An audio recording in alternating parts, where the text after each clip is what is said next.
alim, nabi, rasul, kenapa mereka minta hidayah? Kalau yang jahil sudah, yang baru separuh ilmu sudah, yang sudah berilmu tidak beramal sudah, yang meyakini yang batil sudah. Sekarang kita tanya, kenapa Nabi tetap minta hidayah? Kalau 4 tadi menceritakan tentang diri kita. Tapi kalau kemudian yang kelima, kenapa Nabi dan orang-orang soleh yang mengikuti jalan para Nabi, yaitu para sahabat, para tabi'in, dan kita yang berusaha untuk mengikuti mereka, Ridwanullah alaihim, kenapa kita masih tetap minta hidayah? Karena belum tentu apa yang antum dapatkan kalau sudah benar itu menjamin antum itu meninggal dalam keadaan itu. Kita apa pernah menjamin bahwasanya kita akan mati husnul khatimah dalam keadaan iman? Siapa yang menggaransi iman kita? Tidak ada. Minta hidayah supaya Allah itu memberikan istiqomah setelah kita dapat ilmu yang benar. Bukankah Allah menunjukkan lembaran-lembaran kehidupan sejarah, banyak orang yang mereka itu bertabur iman di awal kehidupan, tetapi mereka matinya murtad. Bal'am bin Ba'urah, apa kurangnya Bal'am bin Ba'urah? Hidup pada zaman Nabi Musa, di mana doanya dikabulkan oleh Allah setiap waktu-waktu yang sempit dan terdesak. Sampai Malik bin Dinar berkata, karena mujabud da'wah fi syada'id. Kalau sudah bicara tentang Bal'am bin Ba'urah, Masya Allah, doanya selalu dikabulkan oleh Allah dalam keadaan genting. Kata Malik bin Dinar rahimahullahu ta'ala ketika menafsirkan surat Al-A'raf 175. Tapi matinya murtad. Rajal Unfuah, sahabat Nabi, dipuji oleh Abu Bakar, dipilih oleh Abu Bakar untuk menjadi delegasi sunnah, mendakwahkan kepada Musalam al-Kadzab, matinya beriman, murtad.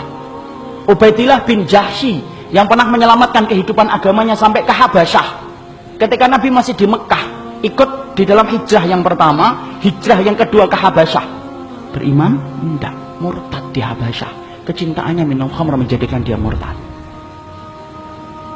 Seorang muadzin yang diceritakan oleh Imam Qurtubi, murtad ketika kemudian tergiur dengan pesona seorang wanita yang dia lihat ketika adzan di tempat yang tinggi. Orang dulu ketika adzan naik ke tempat yang tinggi, melihat seorang wanita begitu cantik turun, ini gentle dia ini.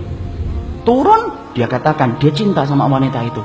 Wanita itu berkata, tidak bisa kami nerima kamu karena kami Nasrani dan kamu Muslim. Loh, dengan apa saya bisa diterima? Berpindah kepada Nasara. Pindah, ikhwan. Murtad, meninggalnya di hari dia meninggal dunia. Akan mencampuri istrinya, naik ke atap, kemudian jatuh. Belum sempat mencampuri wanita yang menjadikan dia murtad. Siapa yang menjamin? Ini yang kemudian kita khawatirkan. Minta terus hidayah.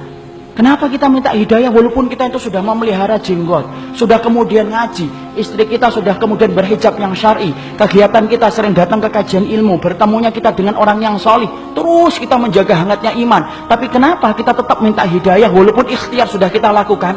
Karena tidak ada yang menjamin antum akan masuk surga kecuali Allah. Ya, makanya sampai dikatakan oleh Rasulullah, ada di antara kalian, fa inna ahadakum la ya'malu bi amali ahlil jannah hatta yakuna bainahu wa bainaha illa dhira'un fayasbiqu alaihi alkitab fayamalu bi amali ahli nar hatta yadkhuluha. Makanya sampai Nabi beliau bersabda, ada di antara kalian yang melakukan amalan surga sampai antara dia dengan surga tinggal sejengkal, tinggal sejengkal ikhwan. Satu amalan tak langsung masuk surga itu harusnya. Tapi ternyata catatan takdir mendahului apa yang dia lakukan. Lalu kemudian di akhir kehidupannya melakukan amalan penduduk neraka hatta yadkhuluha, sampai dia masuk ke neraka itu. Ada pula yang sebaliknya, fa inna ahadakum la ya'malu bi amali ahli nar hatta yakuna bainahu wa bainaha illa dhira'un fayasbiqu alaihi alkitab fayamalu bi amali ahli jannah hatta yadkhuluha. Nabi kemudian berkata sebaliknya, ada pula di antara kalian yang melakukan amalan penduduk neraka terus sampai antara dia dengan neraka tinggal sejengkal tak, kata Nabi. Tetapi catatan takdir mendahului apa yang dia lakukan. Dia melakukan amalan penduduk surga sebelum meninggal dunia, lalu kemudian Allah masukkan ia ke dalam surga. Antum tahu Usairim bin Abdul Ashhal? Usairim bin Abdul Ashhal, seseorang sahabat yang dikatakan oleh Nabi sebagai penduduk surga, tapi keningnya tidak pernah dipakai untuk bersujud kepada Robnya. Karena apa? Masuk Islamnya belum ada 24 jam. Ketika dia masuk Islam mengucapkan syahadat, dia bertanya, sholat? Belum waktunya sholat. Apa yang saya lakukan? Ayo berjuang bersama Rasulullah.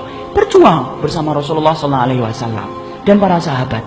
Ketika kemudian dalam peperangan tersebut Allah takdirkan dia meninggal dunia. Ketika meninggal dunia, Maka rame para sahabat membicarakan tentang Utsairin bin Abdul Asyhal. Sampai Abu Hurairah berkata, inilah penduduk surga yang belum pernah menempelkan keningnya untuk mencium bumi bersujud kepada Allah. Itulah Utsairin bin Abdul Asyhal. Siapa yang jamin, ikhwan? Jangan sombong kalau kita hari ini sudah ngikut Pak. Jangan sombong ketika kita hari ini sudah ngaji. Belum tentu itu akan menjadi jaminan bahwasanya itu menjadi keimanan kita ketika meninggal dunia. Jangan magrur. Apa itu magrur? Tertipu dengan amalan kita, merasa bahwasanya amalan kita itu akan pasti menjadikan kita masuk surga. Siapa yang jamin? Minta hidayah kepada Allah supaya kemudian kita diberikan oleh Allah. Kalau antum betul-betul orang yang solih, supaya hidayah yang antum minta menjadikan antum diberikan istiqomah sampai antum meninggal dunia. Itu yang kita minta kepada Allah. Inilah pentingnya hidayah.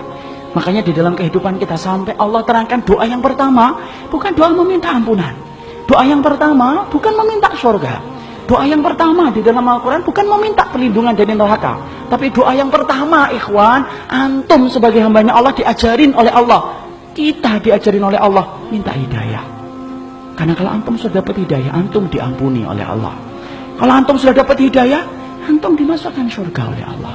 Kalau antum minta hidayah, antum akan dijaga dari api neraka. Dan itu didahului dengan hidayah.